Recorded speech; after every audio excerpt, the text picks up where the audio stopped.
It's time to sew the binding on our Pumpkins and Potions quilt.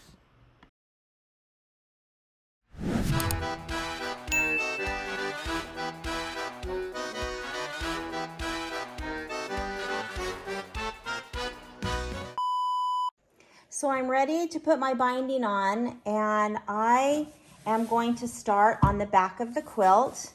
I am towards the bottom of the quilt. A lot of times, people start at the down from the top right corner. You can start anywhere you want on your quilt except for the actual corner. So I am going to start, here's my corner right here. I don't know, 15, 16 inches up. And I'm going to start sewing. And I have my prepared binding. And I want to not start at the top of the binding. I want to leave about a 10-inch piece. It doesn't have to be, perfect. I'm going to leave this top piece unsewed at first. It doesn't have to, again, you don't have to measure this. You just don't want to start with just, a couple of inches. Give yourself a good amount of unsewn. So I will go to my machine, and I'll, of course, show that.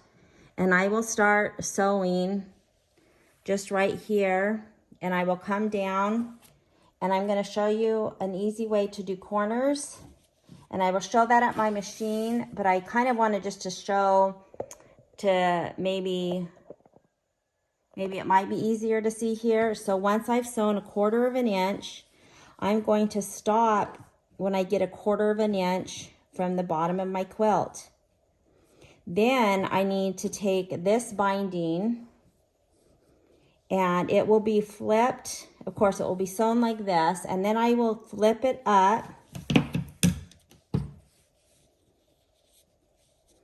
And essentially, we're going to make a mitered corner without, some fancy things. So I will fold this back, and you can see that kind of makes a little bit of a miter. My needle will be up. You can cut the thread or not. And in order to kind of get it lined up to make sure you're on the right track, your binding, when you flip it up at the machine, will be in a straight line with the side of the quilt, or this is the bottom of the quilt. Then once you flip that up, you're going to take this binding, again, this is the raw edge, and you are going to flip that back so that you can now attach it to the next side of the quilt. There will be this fold, and that will make the miter. Now, most people will make this fold match up exactly with the edge of the quilt, and that works. I am going to leave my fold just ever so slightly above, maybe a 1/16 of an inch, a little tiny bit above, instead of putting this fold right at the edge of the quilt. And that will just give a little bit of ease when I'm getting ready to turn the corners. So then I would put my needle back in, I would stitch a 1/4 of an inch all the way down, and just keep repeating. So I'm at my machine, and I am ready to stitch the binding on. Here is my corner, and I actually came down even closer to the corner. I do have a big, 8 or 10 inch tail that I'm not sewing yet, just back. And I have my 1/4 inch quilting guide foot that I used pretty much this entire quilt, that has a little guide on this side to kind of run your fabric along. I will be doing a 1/4 inch seam. I am, for this step, since these seams will not be seen, I am using my piecing thread that I always use, which is Deco Bob. I have that in the bobbin and at the top thread. And so I will be using that. That's a very thin, very strong thread. And so I am going to sew a 1/4 of an inch, and I will stop when I get a 1/4 of an inch from the bottom of the quilt.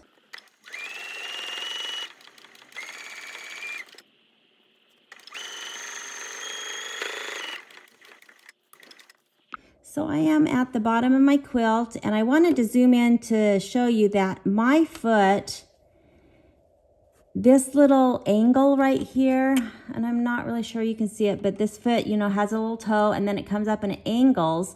This point is 1/4 of an inch from the needle. So I kind of, again, you don't need to really measure. I kind of just eyed the corner of this foot to the edge of my quilt, and I'll be pretty close. So I'm good with that. So I've stopped 1/4 of an inch away from the end of the quilt. I will go ahead and cut my thread and lift my presser foot. And now is where we want to turn and flip our fabric. So here, let me back up just a little bit. Here, of course, is the folded edge and the raw edge. I want to keep the raw edge down, so I'm going to take this and fold the folded edge towards, away from me.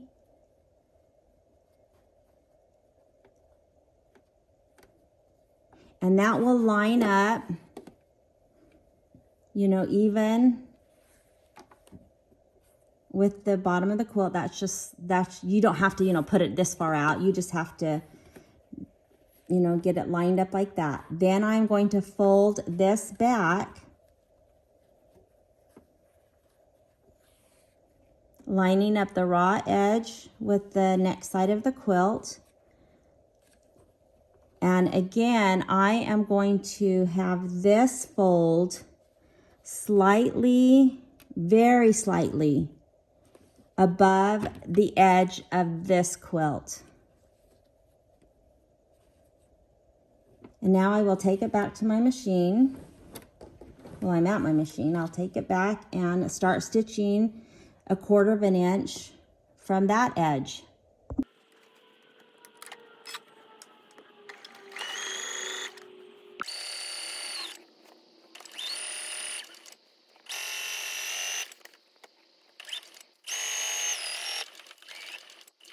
I want to show you something else you can do. So I've come to the end of my next corner and I'm about 1/4 of an inch.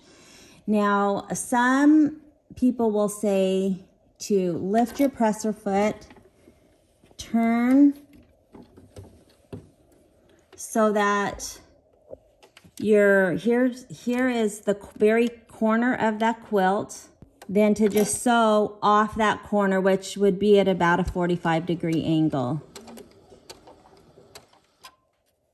And then cut. So let me show you what that looks like. So I sewed the 1/4 of an inch and then sewed off to that corner. You don't have to do that. I think the majority of people who do binding show it this way, but either way works. So now I'll continue. And again, so I'm folding this back, and you can see I have one of my seams here, which isn't the most ideal, but it's where we are, so I'm just gonna work with it. So I folded back. I will flip this down. Just make that fold a tiny bit above this seam. And continue on. You could also, if it's a lot to work with, clip that for just a minute while you position, because this quilt is so long and kind of unwieldy. So you could clip that while you turn to the quilt, because now I've got the whole side down, the whole length of the quilt sitting in my lap. So if you want to clip to keep it, that's great too. So then we'll just continue sewing 1/4 of an inch. Again, I like to put my needle down, and then I will put my fabric and kind of butt it up so I know where that starts. Lower the presser foot, and I will continue to sew this side.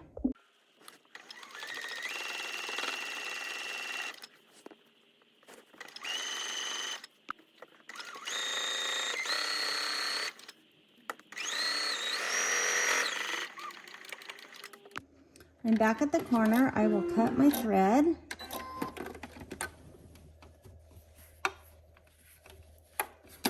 Fold over. And then spin my quilt around. Kind of fold it up since we're on the short edge. Now, I've come to the top of the quilt with the ties, so of course I want to make sure that they are laying flat. And I will just line and continue. There's nothing different on this other than these ties will be, of course, towards the inside of the quilt, towards the bottom. I will, though, reinforce this a few times. Even though I did a pretty good job, I've got the full 1/4 inch seam allowance, so I definitely want to reinforce those ties.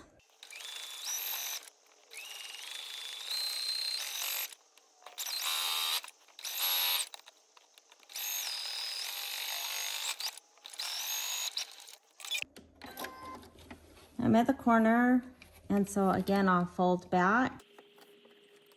Leave that fold just a tiny bit past the edge. Again, we have a seam. I guess I probably should have kind of auditioned my fabric to make sure I didn't have seams in the corner, but there's no going back now.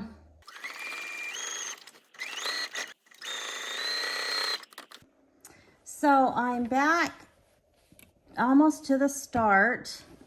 I've left, you know, a pretty good amount. Here's where I started, and it has this piece. And then I've left all of this, and I'm going to end right here. So I'm going to tie off.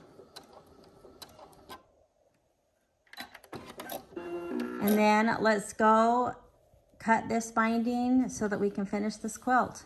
So I'm ready to join the two ends of the binding. Here is where I started the quilt. Here is that first corner. I was close to that first corner. And this was that extra piece that I left unsewn. And here is where I just ended with the rest of the binding still attached. So the first thing I need to do is I am going to just take this piece that is where I started. I am going to just lay it flat, and I am going to just fold it back.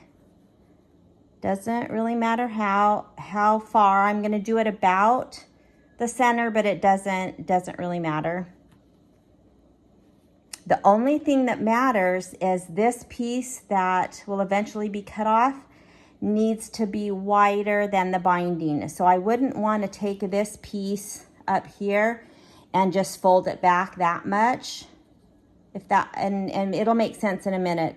You want to leave that extra piece wider than the binding, and so that's why I leave an extra long tail to start, and then I will just fold it back. And I am going to press that, and you want to press it really good. You want a really good crease. Now I'm going to do the same thing with the rest of the binding that I just stopped back here. And look, we're close to another seam. So you know what? I think I'm going to do this one just a little bit lower. I really should have probably looked. So you want to crease. So I'm going to do this one a little bit lower. Fold it back and crease that. You want to get a good crease. So now I'll take this one. So I'm a little bit farther away where these are going to join. I'm a little bit farther away from this seam. So I'm going to do the same thing. I'm going to fold it back. But I do not want to match these. It seems like you would want to, but it actually doesn't really work, and it makes the binding a little bit loose. It makes the, and I'm not really sure why. So instead of folding those together, I am going to fold this one just a little bit. I don't know, a 1/16 of an inch, not, you know, not a whole bunch, but not touching with the one I just did. So again, fold it back on itself and give it a good press. You want a really good seam. or a really good crease. So now I'm going to show you here. You'll do this at the machine, but let me show you. It might be easier to see here. So before I start to join these, I need to get rid of this extra quilt so it's easier to sew. So I'm just going to fold the quilt, kind of pleat it up. Doesn't have to be, you know, any certain way, just we want to be able to work on these without that. So I'm just going to fold it, and I am going to put a couple of clips just to hold that until we can get this binding finished. So now here is where I ended the quilt, the end, and here's where I started. So I have the two folds, so I'm going to, without twisting, I'm just going to open this top piece. I'm going to call this side the top, and I'm going to lay it with the right side up, and here you can see my crease marks.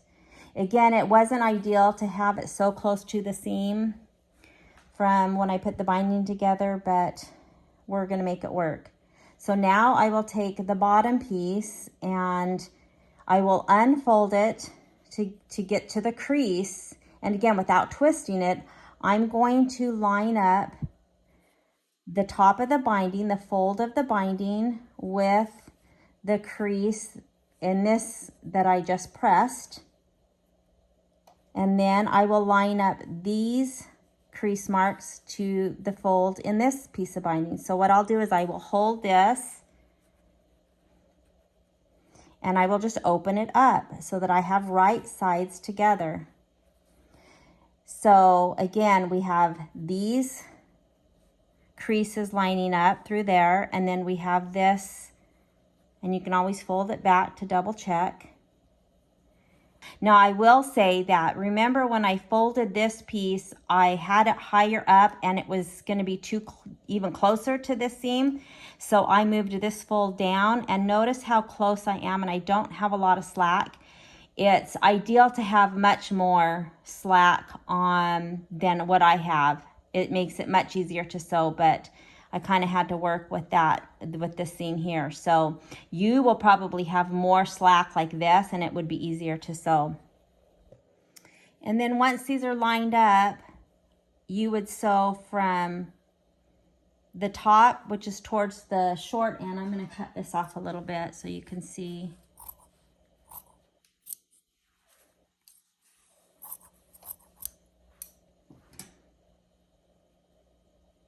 You would sew from the top towards this short end, down through the center, down to the end, towards this other short end. So let's go to the machine and sew that together. So I'm back at my machine. I did change to my regular foot since I'm sewing down the center of the material. I don't need that guide, and that might get in the way. So here is the piece that I ended with, and I'm going to call the top. So without twisting it, I will just open so that I can see that little X. And then here's the bottom. Again, it's ideal to have much more slack than this, but I will take it without twisting, and I'm going to line up this fold first with the fold right here.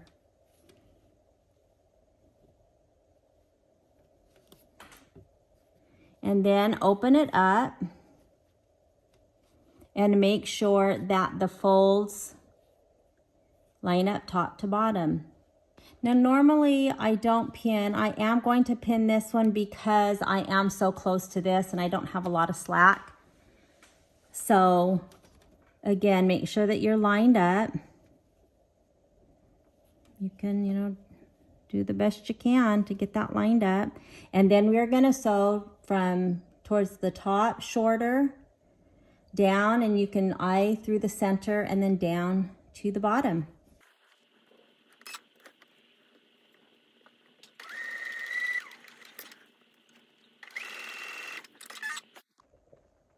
Now it's important not to cut this yet, and I'm going to show you why. So let's go back to the ironing board. Okay, so I'm going to unclip that part of the quilt, and I'm going to stretch it out. And you can see that just kind of folds right in. And you can see how it fits perfect since we left that gap. And again, it's not the most ideal to have these two seams so close. And that is another reason why I put it towards the bottom, just in case that happens. But you can see that that fits perfect. So now we can cut it. For some reason, if you sewed, you know, the wrong way, or you sewed it too loose or too tight, or for whatever reason, it wasn't a good fit, if you've already trimmed this, you're out of luck. You're going to probably have to take your excess binding, you know, re-sew it on like we did at the very beginning and start over. So if for some reason this was wrong, I could just use a seam ripper and take that out and try again. But now that I know that it fits, I'm going to go ahead and cut the excess off. You can cut straight across first if you want.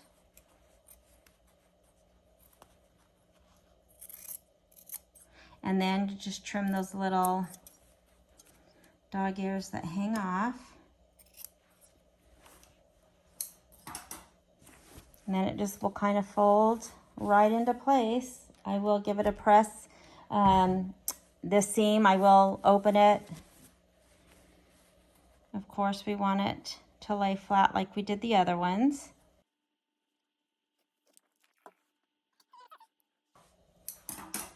So then that just kind of folds in on itself. It looks great. I am going to give it another press. And now I just need to start, I'll, start back a ½ inch or so from where I ended. I will, tack it down. I will finish and go a little bit past where I started and lock it, and we'll be ready to turn our binding to the other side.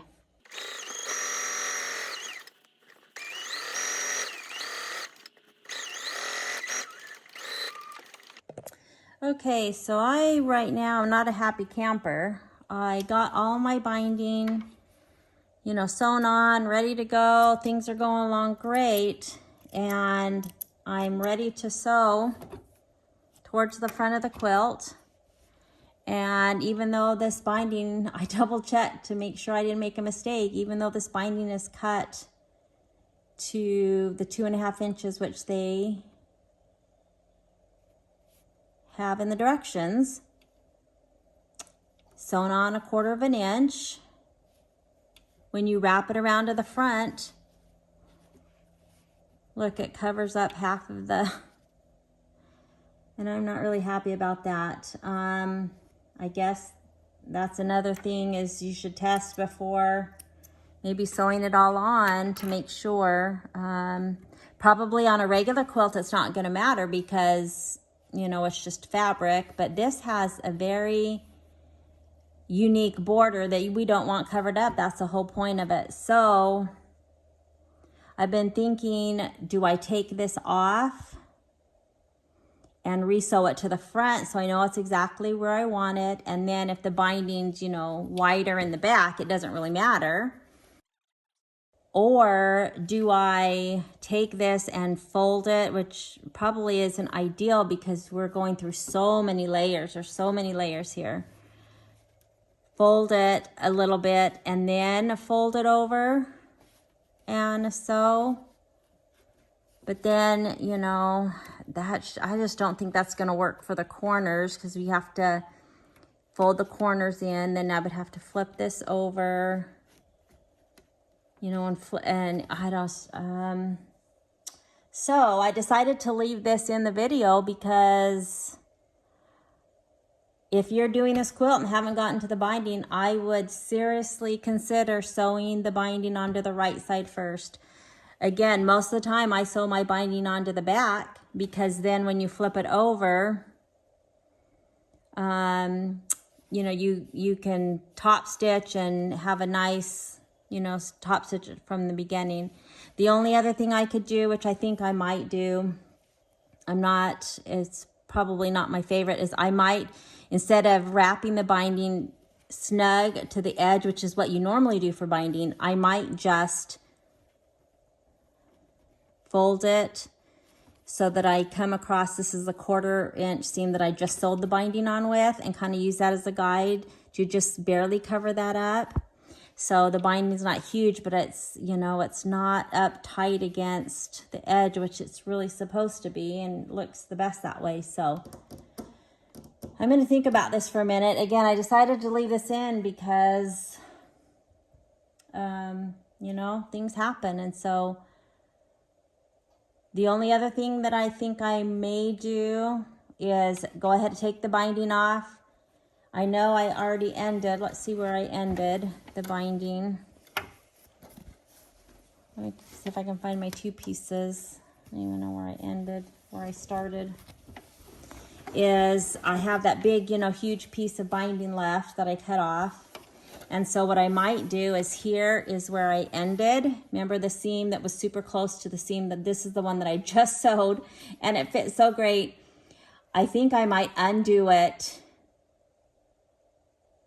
and cut this seam off.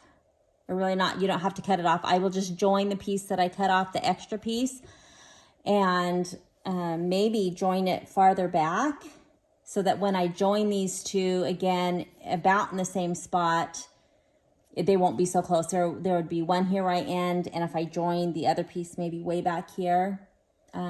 Actually, I think that's what I'm going to do. So I'm sorry to take up 30 minutes of telling you how to do binding. It will be exactly the same thing that I just did. The corners will be the same, sewing it on, everything will be the same, except for instead of sewing it to the back of the quilt, I'm going to put the binding and sew it to the front first, and then we'll flip it to the back instead of flipping it to the front. All right, so I'm going to get that going, and the next time you see me, I will have the binding put on the front. All right, so I am going to use my seam ripper to rip this binding out. Makes me so sad. But I thought this would be a great time to show how to use a seam ripper. I didn't know this for years and years. I always wondered what this little ball was for, and most people probably know, and this is probably me just not knowing.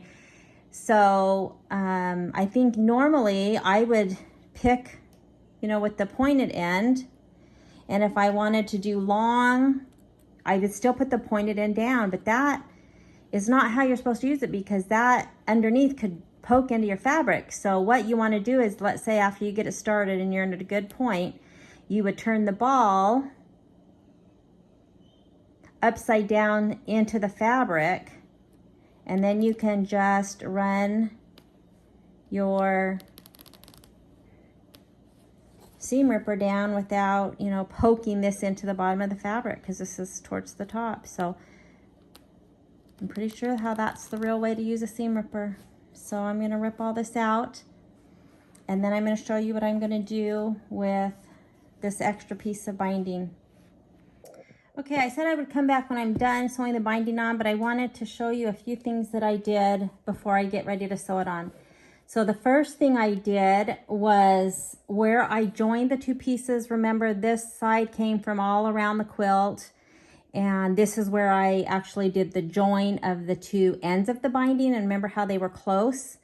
So the first thing I did, of course, was cut that out because I didn't need it. I don't want those 2 anywhere, and I had to join that piece that I cut off to make the binding long enough, since I cut this piece out. I hope that makes sense. So what I did is I took that extra piece that I cut off, and I just sewed it. Let me see if I can even find the end. I just sewed it to, you know, the end of the quilt binding, and remade my binding so it's long enough. So I hope that makes sense. So I'm back to 1 long piece of binding, and it worked out. I mean, I'm not happy that I have to redo the binding, but it's going to work out that I don't have those 2 pieces of binding so close together. So now what I've done is I also trimmed, if you remember watching me sew the binding on, there was, you know, lots of frays, because remember, this is not something that's stabilized on the back. And so I had a lot of fraying. And so I went ahead and trimmed just 1/8 of an inch. So this binding now measures 2 1/4 inch wide instead of 2 1/2. And a lot of people like to do 2 1/4 because it gives them a, you know, a thinner binding instead of bigger. So that's one thing that I did along the whole strip so that it was just easier to sew. It had a lot of fraying, especially after I, you know, used my seam ripper to take it off. So that's the second thing I did. And now I'm ready to sew the binding on. So here is, of course, towards the bottom of my quilt. This is Little Bit Baddies on the very bottom row. And I have it just pinned, not just clipped, so I know where I'm going to start. And I have, remember, a long piece, about 10 inches, that I'm not going to sew. This is where I will join it, you know, when I come around. So I'm going to do the exact same thing that I just showed you how to do. The other thing that I did kind of audition before is I clipped this and I kind of ran loosely the binding around the quilt. You can see here's where I joined one, to make sure that I didn't have any of the seams, if at all possible, next to the corner or on the corner. I did have that last time.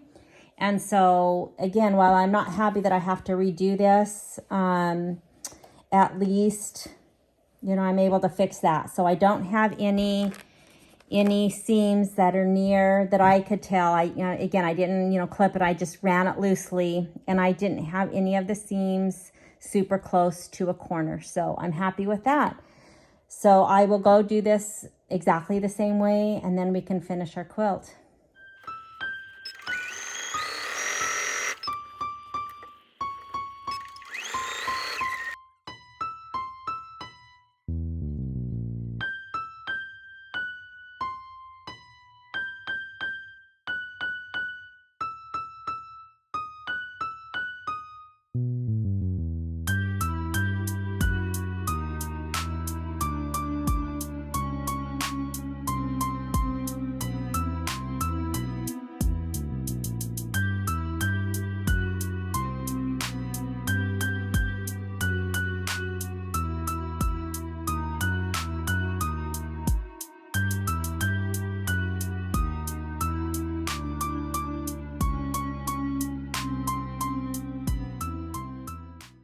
So here is my binding that I put on the right side, and you can see how it looks a little bit better because, you know, nothing's covered up. So normally when I do binding, you don't iron it.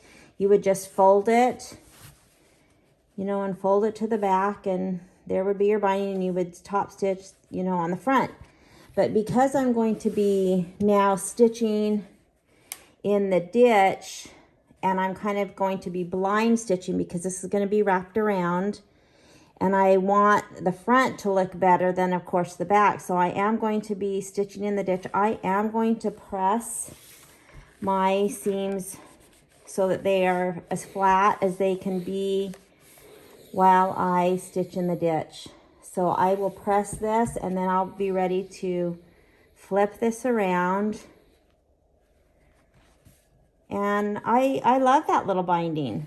You know, binding can either be thicker, which looks great too, and I really wish I would have had that on the front, because I think the corners look better when you flip them to the front and fold them versus what they are from the back. But I love it. I love it either way. So that's the next step, and then other than the 3D embellishments, our quilt is done.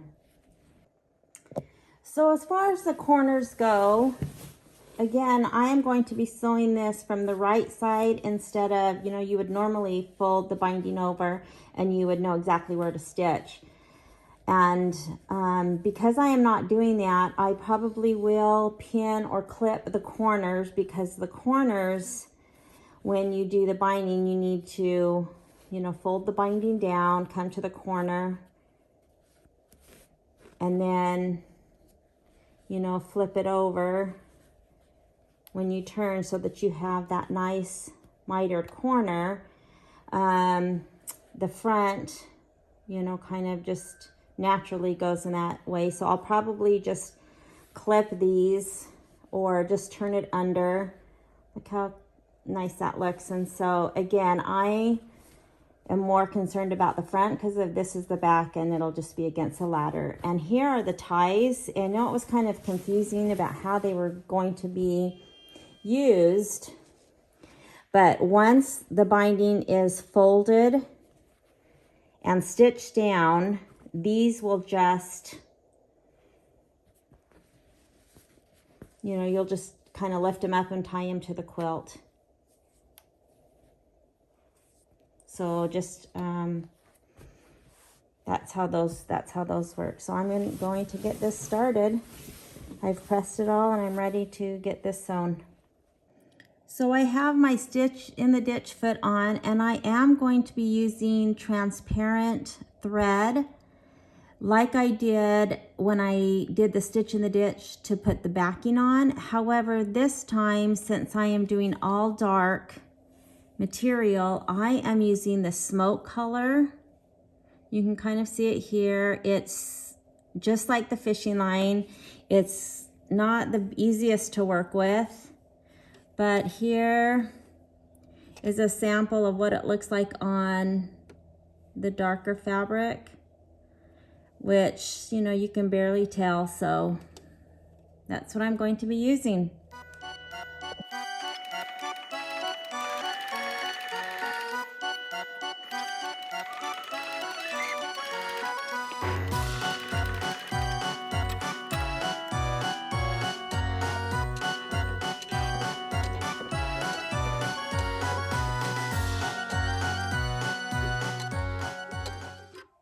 Once I get to that, then the next ditch or the next seam that I'm going to sew in, I'll of course leave my needle down and spin my quilt, and then just continue by wrapping this around. And I think that looks great.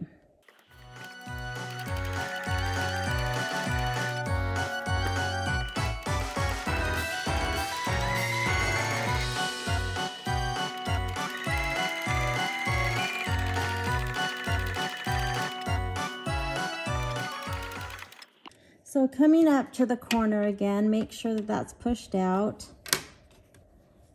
Just continue to have that fold the way that it's been sewing. And then just take the other side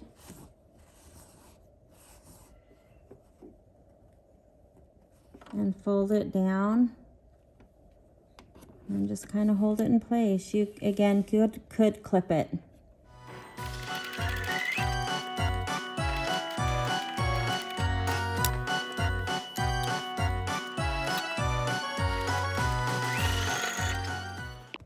I'm coming up to the end and I can't even tell where I started to sew. It looks so good. So I just flipped it over. Here's where I started. So I'm just going to clip about 1 inch down and I'll know where to stop. But look how good that looks. You can't even tell. And honestly, this is about the speed I sewed the entire thing. Not fast. You know, sometimes I'd go a little faster, but generally I went pretty slow around the entire quilt.